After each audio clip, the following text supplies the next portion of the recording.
Well, I'd like to continue by saying that for me personally it goes a lot further, and I'm not in the business of being popular. That's why I'm a bulldog, because bulldogs do what they want, and damn the consequences. So I will actually say that I believe that the people who run AA have squandered one of the great moral, thought systems, belief systems of the 20th century. And AA is an organization that is completely adrift from its original principles. Any of us who spend a lot of time in AA rooms, and that includes me 3 to 4 times a week in at least 20 to 25 different countries a year, are very aware of the fact that AA has lost all of its original service, morality, or drive, which is what used to make the organization function. And most AA meetings I go to now don't do 12-stepping anymore. Their idea of 12-stepping is to say hello. You have to say hello to the newcomer. Well, I got news for you, folks. The newcomer is the lucky one.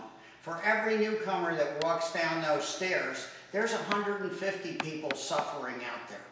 AA groups don't have 12-step lists anymore. They don't make 12-step calls. Very few AA groups even have temporary sponsor programs anymore.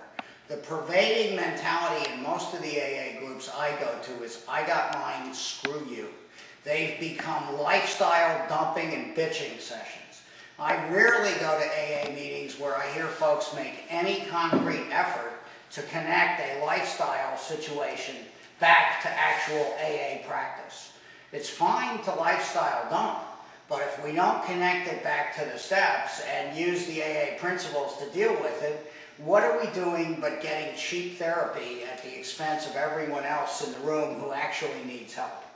So that's one thing in particular. Now, you ask me, why is AA as an organization responsible for that? Because the panicking panjin drums of Upper Riverside Avenue should be conducting an open debate through the means they have to them known as the Grapevine magazine and many other means. Obviously, they should not be taking a position. We all know that the traditions say that they are servants, not leaders. But they should be putting the issue before folks in AA and stating, we have noticed that, quote unquote, 12-stepping as it used to be is disappearing. Are we happy with that as a collective body of folks? Nothing like that is remotely forthcoming from AA.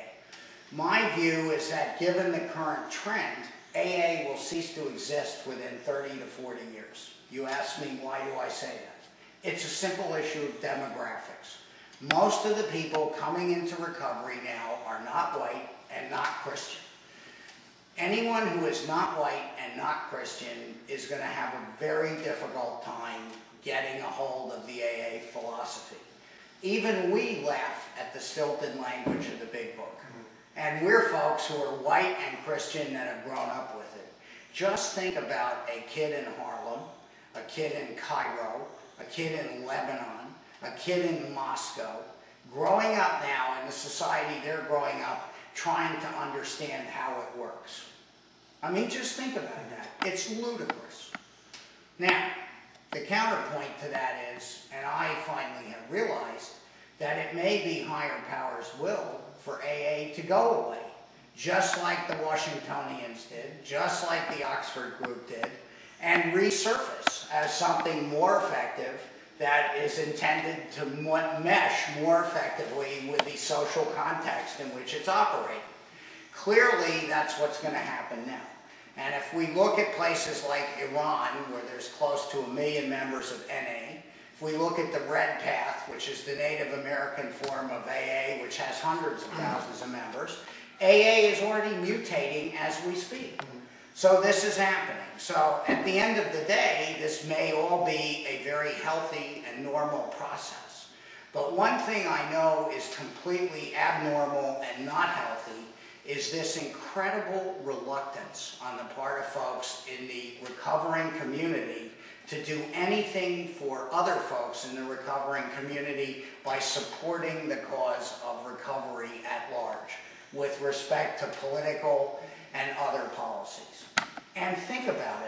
how many of your friends in recovery do you know that are taking any kind of stand for the rights of recovering people that's meaningful? An extremely small percentage, if any. If it's 1%, I'd be shocked. Shame on the other 99%.